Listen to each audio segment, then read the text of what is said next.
Steve Bannon's bail has been revoked. He has been ordered to turn himself in July 1st for a 4-month prison sentence. Completely crooked, unjust. And I can tell you and break it down for you how this is the Democrats trying to imprison their political opponents. And it's sad, really. I guess they thought that they better be the ones to throw the first stone because Donald Trump had said he was going to lock up Hillary, and then he never did. Now they're going after anyone and everyone who's worked with and supports Donald Trump. Steve Bannon, I'll give you the gist of it.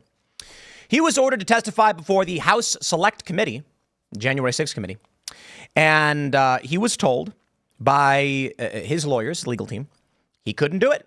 Trump had called executive privilege pertaining to his conversations and communications, which would mean that the communications he had with Steve Bannon are part of executive privilege. And Congress does not have the ability to force him to give that up. It would be up to the executive branch to make that decision.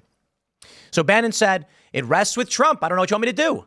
He's basically getting attacked from both sides. I mean, not really getting attacked, but the issue is, if he gives up the communications or testifies, he could be in violation of executive privilege. And there are legal consequences there. It was a trap. Nothing Bannon could have done would have saved him. And that was the point. I suppose he could have gone in and just said, plead the fifth, plead the fifth, plead the fifth, perhaps. But now they're going to try to put him in prison, or I should say they've ordered him to go to prison. I'm going to break down for you why this is a sham. I'm going to show you this story from Just the News. Trump's Secret Service driver wanted to quickly refute Cassidy Hutchinson's January 6th tale, but was rebuffed. That's right.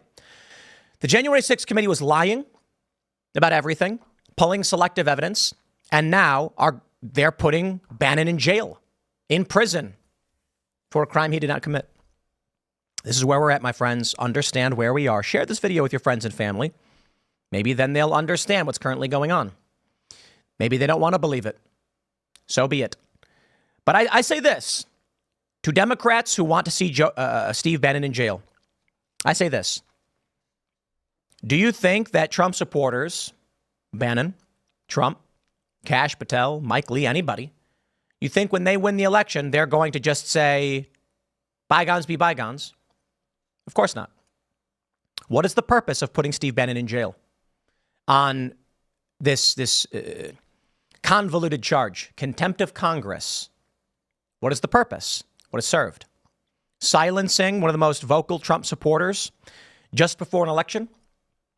You understand what this means. It will not make the country better.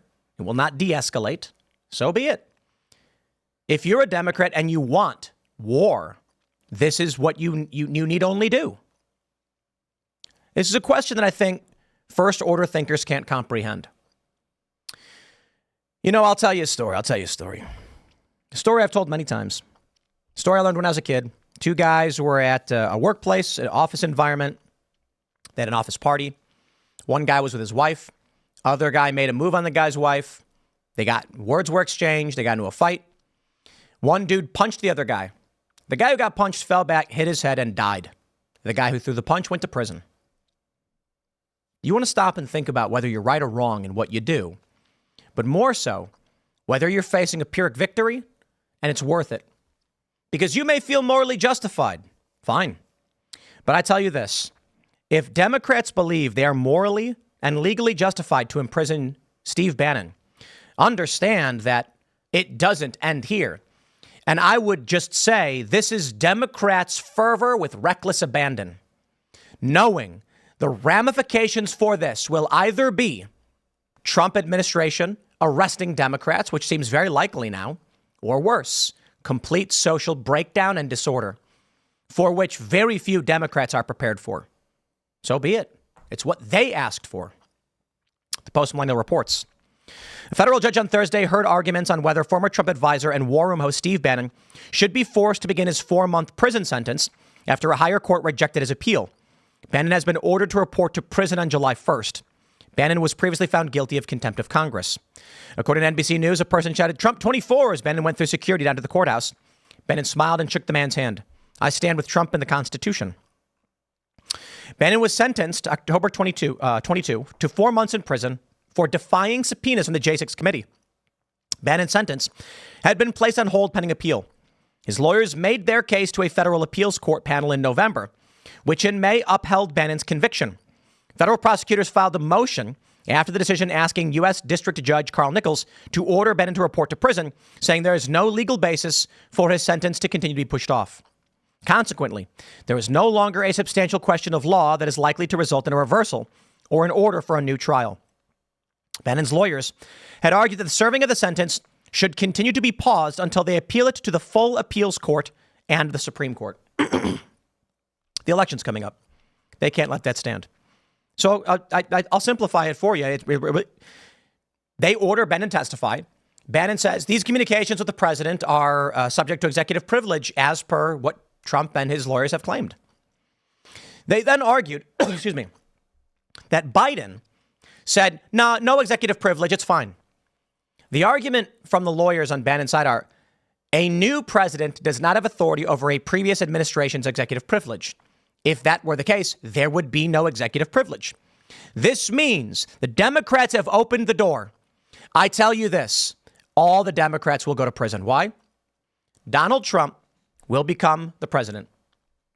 And when he does, assuming he does, I should say when Donald Trump becomes president, he is going to have his administration, I hope and I pray, but they'll simply call by subpoena all of these Democrats to testify who worked in the Biden administration. And if they refuse, they all go to jail because executive privilege no longer applies when the administration changes. That's where we're at. So this is the story back from July of 2022. Bannon was convicted. Of course, it was, I believe they say it was a 4-day trial in federal court for refusing to appear for a deposition and the other for refusing to provide documents in response to the committee's subpoena. The jury of 8 men and 4 women deliberated in just under 3 hours. This was the argument. Bannon's lawyer tried to argue during the trial that he didn't refuse to cooperate and that the dates were in flux. They pointed to the fact that Bannon had reversed course shortly before the trial kicked off after Trump waived his objection and had offered to testify before the committee. In closing arguments Friday morning, both sides re-emphasized their primary positions for the trial. The prosecution maintained that Bannon willfully ignored clear and explicit deadlines, and the defense claimed Bannon believed those deadlines were flexible and subject to negotiation. Bannon was served with a subpoena on September 23rd, 21, ordering to appear by October 7th and in person documents by the 7th, appearance by the 14th. Biden was indicted in November on 2 counts of criminal contempt of Congress a month after the Justice Department received the House panel's referral. Here you go. This is what I mentioned earlier. Trump's Secret Service driver wanted to quickly refute Cassidy Hutchinson's January 6th tale, but was rebuffed. The J6 committee lied. They claimed that Donald Trump lunged over the Secret Service to grab the wheel of the beast to drive to the Capitol. House investigators have obtained evidence showing that former President Trump's Secret Service driver wanted to quickly refute testimony from Cassidy Hutchinson, alleging a struggle in the presidential limousine during the Capitol riots, but the Democrat-led J6 committee rebuffed him for months. The evidence was confirmed to Just the News by both Rep. Barry Loudermilk, chairman of the House subcommittee that is investigating the January 6th tragedy, now for Republicans, and a transcript of the driver's interview that was conducted months after he first offered to testify. Hutchinson basically said that Donald Trump lunged over. The problem? The beast, as it's called, has a divider. The president could not do this unless he can phase through solid matter like some kind of superhero. Unfortunately for Trump supporters, he has neither the power nor the sheer force of will to break through solid matter. Hutchinson, a former Trump White House aide, gave the account during national televised hearings in June 2022, more than 5 months before the elections. But the Secret Service agent's refutation wasn't solicited until the day before November election day, after millions of early ballots were cast. We're talking about the driver of the limousine and the head of the entire protective detail. They were brought in by the select committee to testify, but they weren't brought in until November. It was in June when they paraded Hutchinson before the world and let the world hear the stories. And it was hearsay, by the way. And he said, we offered to come in July, August, September, and now it's November. So we found out for the first time that the driver had been offering to come in and testify under oath as far back as just a few weeks after Cassidy made these claims. But the select committee would not bring him in. Welcome to your brave new world, my friends. This is why they're putting Steve Bannon in jail. Because they led a sham show trial. There is no law. There is only power. That is the left ethos. Until the right learns that, they will continue to get beaten down. Or maybe Donald Trump wins and power is the only thing that they will see. I hope every single one of these Democrats, Cassidy Hutchinson, are subpoenaed documents, communications, phone records, text messages, all of it. And then when they don't present it, jail. What's that, Cassidy? You don't know where the phone is? Good luck. You've got 2 weeks to turn it over. And if you don't, jail. I'll leave it there. Next segment's coming up at 6 p.m. on this channel. Thanks for hanging out, and we'll see you all then.